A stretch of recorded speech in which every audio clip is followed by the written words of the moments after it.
नमस्कार, आप देख रहे हैं आज तक। आपके साथ मैं हूं सईद अंसारी। हम लगातार बने हुए हैं प्रधानमंत्री नरेंद्र मोदी की खबर पर, जो इस वक्त सिडनी में हैं।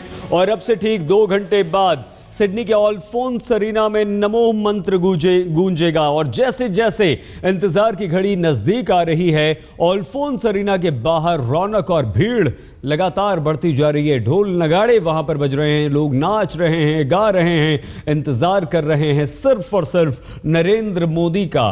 मोदी की तस्वीर वाली टी शर्ट में लोग लगातार यहां पर पहुंच रहे हैं।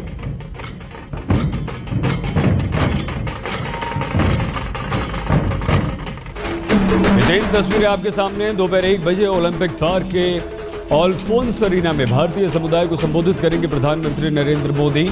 और नरेंद्र मोदी जब पहुंचे सिडनी तो उनका पारंपरिक तरीके से स्वागत किया गया। ढोल नगाड़े बज रहे हैं, लोग लगातार पहुंच रहे हैं। नरेंद्र मोदी के नाम और उनकी तस्वीर वाली टी शर्ट पहने हुए लोग आपको यहां पर नजर आ रहे हैं। ये लगातार पहुंच रहे हैं। ऑस्ट्रेलिया के अलग अलग हिस्सों से नरेंद्र मोदी को सुनने के लिए ये लोग यहां पर पहुंच रहे हैं। और 17,000 से ज्यादा लोग आज सुनेंगे, साक्षी बनेंगे भारतीय प्रधानमंत्री के ऑस्ट्रेलिया में संबोधन के। और ये संबोधन होगा ऐसे वक्त में जब वो भारतीय जो ऑस्ट्रेलिया में बसे हुए हैं।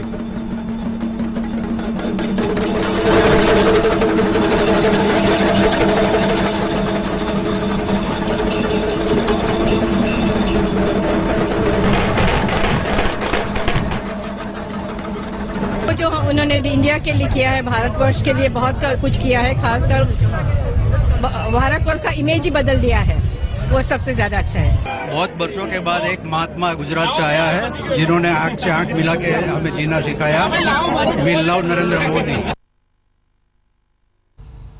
तो ये वो लोग हैं जो भारतीय हैं, ऑस्ट्रेलिया में बसे हुए हैं, लेकिन भारत की इन्हें चिंता है। और ये लोग नरेंद्र मोदी ने जो राजनीतिक बदलाव किया है उस बदलाव को सराह रहे हैं और आज नाच रहे हैं, गा रहे हैं, इंतजार कर रहे हैं सिर्फ और सिर्फ नरेंद्र मोदी का।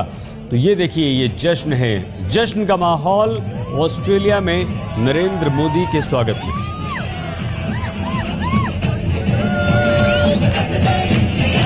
हमारी संवाददाता श्वेता सिंह लगातार ऑस्ट्रेलिया में मोदी के इस दौरे को कवर कर रही है। इस वक्त सिडनी में मौजूद है, जहां पर अल्फोंस अरीना के बाहर ये नाच गाना हो रहा है। श्वेता, क्या कुछ चल रहा है? आंखों देखी वहां से बताइए। सईद, अभी तो क्योंकि लोग अंदर जाना शुरू हो चुके हैं, 4 बजे के करीब से उन्हें अंदर रहना था और इसीलिए अब धीरे धीरे आप यहाँ पर जो हंगामा सुनाई दे रहा था, हम सबको नाच गाना दिखाई दे रहा था, वो सारी चीजें अब कुछ हद तक थमी हैं। आपको भी वो आवाजें अब कम नजर आ रही होंगी। यहाँ पर हमें भी बोलने में उतनी दिक्कत नहीं हो रही है, लेकिन हाँ, लोग अभी भी यहाँ पर नजर आ रहे हैं। जाहिर है कुछ तो वो लोग हैं 16,000 के करीब जिन्हें अंदर जाने का मौका मिला है, लेकिन कुछ ऐसे भी लोग हैं सईद जिन्हें मौका नहीं मिला है। तो वो यहाँ तक तो जरूर आ रहे हैं कि कम से कम शायद एक झलक नरेंद्र मोदी के देखने को मिल जाए। सही श्वेता जी बिल्कुल। जिन लोगों को मौका नहीं मिला, श्वेता, कुछ ऐसे इंतजाम किए गए हैं कि क्या अल्फोंस अरीना के बाहर कुछ स्क्रीन्स लगाए गए हों, जैसा हम पहले भी देख चुके हैं अमेरिका में? नहीं, फिलहाल यहाँ पर तो उस तरह के इंतजाम नहीं है राहुल, लेकिन जो लोग नहीं भी जा पा रहे हैं वो भी गाना बजाना करके सईद वो अपनी खुशी उसी तरीके से इजहार कर रहे हैं कि वो खुश हैं कि नरेंद्र मोदी यहाँ पर आए हैं। यहाँ पर अलग अलग तरीके से तैयार लोग आपको दिख जाएंगे। कोई जय भवानी के नारे लगा रहा है, कोई तिरंगा लहरा रहा है, कुछ लोग यहाँ पर आपको चेहरे पर पेंट लगाते हुए नजर आ जाएंगे, ऑस्ट्रेलिया का झंडा और हिंदुस्तान का झंडा अपने चेहरे पर बनवाते हुए नजर आ जाएंगे। यही सारी चीजें हर तरफ चल रही हैं। सईद, ऑस्ट्रेलिया में मैंने क्रिकेट मैच बहुत कवर किए हैं इससे पहले, और यहाँ पर मुझे हमेशा किसी स्टेडियम के बाहर ऐसा माहौल दिखता था जहां पर देशभक्ति का मतलब होता था क्रिकेट, लेकिन शायद देशभक्ति का मतलब अब कहीं पर थोड़ा सा राजनीति से भी जुड़ रहा है। लोग इस बात को लेकर खुश हैं कि प्रधानमंत्री नरेंद्र मोदी उनके बीच आ रहे हैं, उनके पास आ रहे हैं, और इसीलिए देश का जश्न वो कुछ उसी तरीके से मनाने की कोशिश में है। सईद, बिल्कुल ठीक कहा श्वेता आपने, और ये असली देशभक्ति यही है। हम हजारों किलोमीटर दूर अपने देश से भले ही रहें, लेकिन हमारा दिल धड़कता है अपने देश के लिए, और देश में कुछ भी अच्छा होता है उसकी खुशी होती है, और जो उसे अच्छा करता है उसको सिराखों पर भी बैठाते हैं। तो हजारों किलोमीटर दूर नरेंद्र मोदी को सिराखों पर भारतीय समुदाय के लोग आज बैठा रहे हैं। केसी सिंह साहब लगातार सुबह से हमारे साथ जुड़े हुए हैं। फॉर्मर सेक्रेटरी MEA और वरिष्ठ पत्रकार नलिनी सिंह जी हमारे साथ जुड़ चुकी हैं। सिंह साहब, हम आपके पास आए उससे पहले नलिनी जी, श्वेता का ये महत्वपूर्ण एक जो इशारा था, देशभक्ति असली हमें देखने को मिल रही है। ये जो बदलाव नलिनी जी राजनीतिक तौर पर नरेंद्र मोदी ने हमारे देश में किया है और एक उम्मीद की किरण जगाई है। भ्रष्टाचार मुक्त भारत, सुशासन का वादा, काले धन को वापस लाना, स्वच्छता अभियान, क्या ये सब आज आकर्षित कर रहा है उन भारतीयों को जो कभी ये सोचते हैं कि नहीं भारत नहीं जाएंगे, हम तो विदेशों में सुखी हैं? नलिनी जी। जी देखिए, ऐसा है कि आपने अपने सवाल में ही जवाब भी कई दे दिए हैं। बिल्कुल, आप बिल्कुल ही ठीक कह रहे हैं। उम्मीद के किरण और सर उठाकर जीने का एक उन्होंने एक कारण दिया है, क्योंकि इस वक्त ये हो रहा है कि जो भारत की छवि है वो उसमें परिवर्तन जरूर आ रहा है। और जो हमारे विदेशों में, अब ऑस्ट्रेलिया में देख लीजिए 5 लाख करीबन इंडियंस हैं, तो ये 5 लाख इंडियंस अगर हैं, उनमें से प्रोफेशनल्स हैं, लॉयर्स हैं, वकील हैं, चार्टर्ड अकाउंटेंट हैं, डॉक्टर हैं, व्यवसायी हैं, इवन जर्नलिस्ट हैं, पत्रकार हैं। तो ये कहने का मतलब कि ये सारे बहुत ही सचेत और चेतना के साथ में ये लोग वहां पर बसते हैं। और अब जब भारत की छवि उनको लगता है परिवर्तित हो रही है, तो उनमें एकदम से देशभक्ति का भी जज्बा हो रहा है। लेकिन साथ में मैं आपसे ये कहूंगी कि देखिए, आज जिन टर्म्स पर प्रधानमंत्री मोदी ने लाके खड़ा कर दिया है भारत को, भारत अब ये कर रहा है कि अपनी जो टर्म्स हैं वो दूसरे देशों को भी सिखा रहा है। अब काला धन का आप ले लीजिए, अब इसके अंदर अगर पारदर्शिता आ जाती है, बेशक 2017-18 तक आती है, तो कोई भी कॉरपोरेशन या कॉरपोरेट सेक्टर वाला या प्राइवेट व्यक्ति ये नहीं कर पाएगा कि टैक्स अवॉइडेंस यानी कि टैक्स ना भरे, वहां का बहाना देके या यहाँ का बहाना देके, ये सब ऑटोमेटिक होने वाला है। और एक और बात आपसे कहना चाहती हूँ कि देखिए, जो हमारे भारतीय विदेशों में है, ऑस्ट्रेलिया में नहीं सभी जगह में लेकर के, वो करीबन 70-71 बिलियन डॉलर्स यानी कि 4-4.25 लाख करोड़ रुपए सालाना भेजते हैं भारत में। उसमें 5% का एक किस्म से रेमिटेंस का कॉस्ट आ जाता है, भेजने का ही 5%। 100 रुपया भेजा तो 5 रुपया बाकी सरकारों को वो भी उन्होंने उसके अंदर भी एक परिवर्तन लाने की पहल कर दी है। मेरा आपसे कहने का मतलब है कि कई चीजें हैं। अब ऑस्ट्रेलिया में सिविल न्यूक्लियर डील के लिए यूरेनियम का जो वार्तालाप चल रही है, केसी सिंह ज्यादा बता सकते हैं, अगर उसमें भी हम भारत अपने सिद्धांतों को लेकर खड़ा हुआ नजर आता है और ये ट्रेड बहुत अच्छी तरह हो जाती है, तो मैं समझती हूँ नया आयाम है। और देखिए, ये कैसे हो सकता है कि आपने न्यूयॉर्क में अभी देखा, वॉशिंगटन में देखा, अब सिडनी में आप देख रहे हैं, ये जो सिर्फ मोदी मैजिक हो ऐसा नहीं है, ये भारत मैजिक भी है, ये इंडिया मैजिक भी है। और ये मैजिक अगर कोई नेता अगर अपने कम्युनिकेशन से, अपने संचार माध्यमों को जोड़ के, और जो वाणी का एक उनको एक मिला हुआ है कुदरत की तरफ से गिफ्ट है, तो अगर वो ये कर सकते हैं तो ये भारत के लिए बहुत ही भारतीयों के लिए जो वह बहुत सर उठाकर जीने की एक तमन्ना जो थी, आज वो हो रही है। और मैं आपसे एक और बात कह दूं कि देखिए, जब गुजरात के चीफ मिनिस्टर रहे मोदी, कैसे उन्होंने विदेशों में संपर्क का जाल बिछाया, ये भी सीखने की बात है। अब ऑस्ट्रेलिया में ऑस्ट्रेलिया पहले जा चुके थे as chief minister of Gujarat, और वहां पर उन्होंने कई रिश्ते अपने कायम कर लिए थे। आज वो रिश्ते, जिसे कहते हैं आम भाषा में, भुनाने का समय आ गया है, और वो किस खूबी से इसे भुना रहे हैं, वो हमारे जो बाकी प्रधानमंत्री होंगे भारत के आने वाले युग में, तो उनको भी ये सीख अभी से सीख लेनी चाहिए कि ये जाल बिछाना पड़ता है रिश्तों का आज के दिन। बिल्कुल नलिनी जी। श्वेता, जिस तरह से नलिनी जी कह रही हैं, तो जाहिर सी बात है एक बहुत मजबूती उन भारतीयों को भी जो ऑस्ट्रेलिया में हैं या जो विदेशों में हैं, जो अमेरिका में हैं। अगर हमारे देशों के रिश्ते मजबूत होते हैं, अगर दूसरा देश भारत को सम्मान की दृष्टि से देखता है, उसकी ताकत, उसकी शक्ति को, उसकी सामरिक शक्ति को, उसकी व्यापारिक और उसकी आर्थिक शक्ति को पहचानता है, तो जाहिर सी बात है वहां के लोगों को भी सम्मान मिलता है, वो भी वहां तरक्की करते हैं। श्वेता, हम आपके पास आए इससे पहले केसी सिंह साहब, कॉम्प्रिहेंसिव इकोनॉमिक एक्शन अग्रीमेंट, ये जो हुआ था टोनी अबॉट और प्रधानमंत्री मोदी के बीच में, इस यात्रा के बाद इस अग्रीमेंट में जो बातें आई थी, खास तौर से यूरेनियम का जो आप सुबह से जिक्र कर रहे हैं, उसमें हम कितने आश्वस्त होंगे, हमारे परमाणु संयंत्रों को कितनी मदद मिल जाएगी अब और ज्यादा इस दौरे के बाद मोदी के?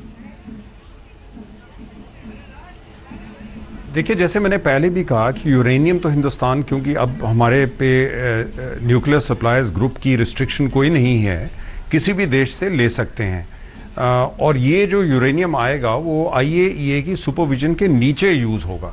इसको हम अपने शस्त्रों में नहीं यूज कर सकते।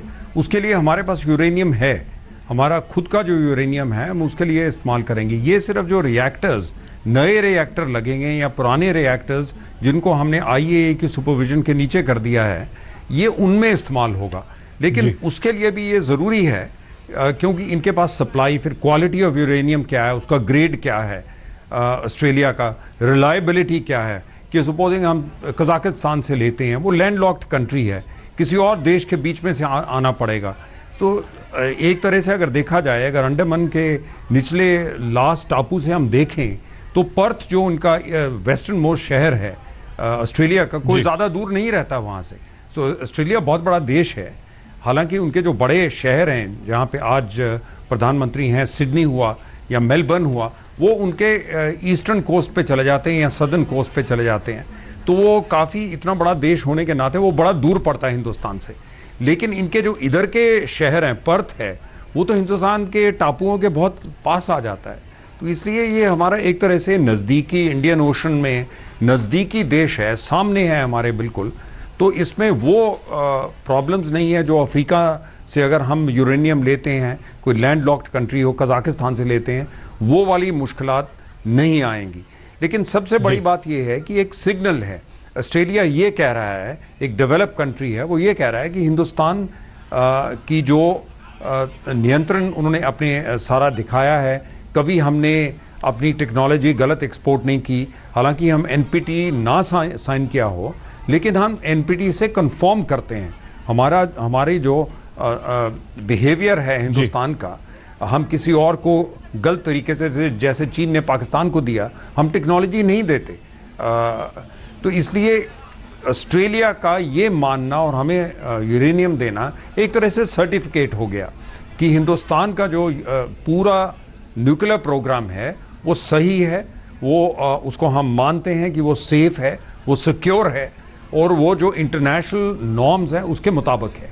सिडनी पहुंच चुके हैं नरेंद्र मोदी। 1 बजे उनका संबोधन होगा, जिसके लिए तैयारियां सारी हो चुकी हैं। केसी सिंह साहब, नलिनी सिंह जी और हमारी संवाददाता श्वेता सिंह सीधे सिडनी से लगातार हमारे साथ बनी हुई है। तमाम मेहमान हैं। नलिनी जी, ये जो कार्यक्रम हो रहा है वो ऑस्ट्रेलिया के सबसे बड़े ऑडिटोरियम में हो रहा है। अल्फोंस अरीना पूरी तरह से बुक हो चुका है, फुल हो चुका है। एक पहली बार ऑस्ट्रेलिया के इतिहास में ऐसा हुआ कि विशेष ट्रेन चलाई गई, बोगी लगाई गई, विशेष ट्रेन पूरी की पूरी आई सिडनी, जिसका नाम भी मोदी के नाम पर रखा गया। ये तमाम चीजें हमारे देश के बाहर अगर इस तरह से होती हैं और माहौल वहां पर एक उत्सव का सा होता है, तो इसे आप नरेंद्र मोदी की लोकप्रियता को किस तरह से जोड़कर देखती हैं?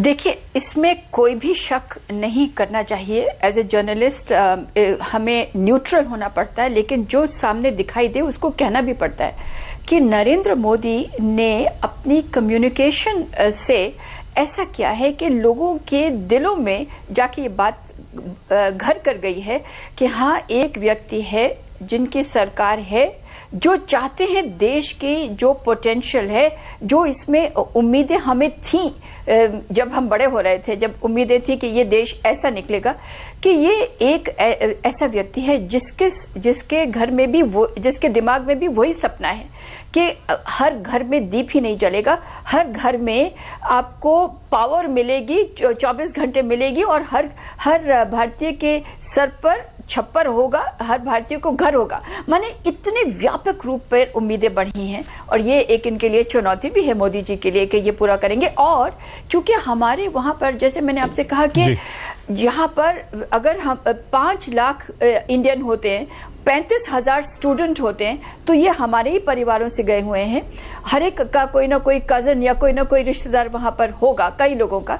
तो उससे ये बनता है कि ये जो मैसेज था ये उन पर भी गया है कि ये उम्मीद की किरण ही नहीं बल्कि सूर्योदय के पहले, जिसे कहते हैं एक बहुत ही अच्छा शब्द है अमृत वेला, जबकि सूर्य दिखाई तो नहीं देता लेकिन रोशनी दिखाई दे जाती है। एक बहुत ही जिसे कहते हैं अंग्रेजी में टेंडर मोमेंट होती है वो।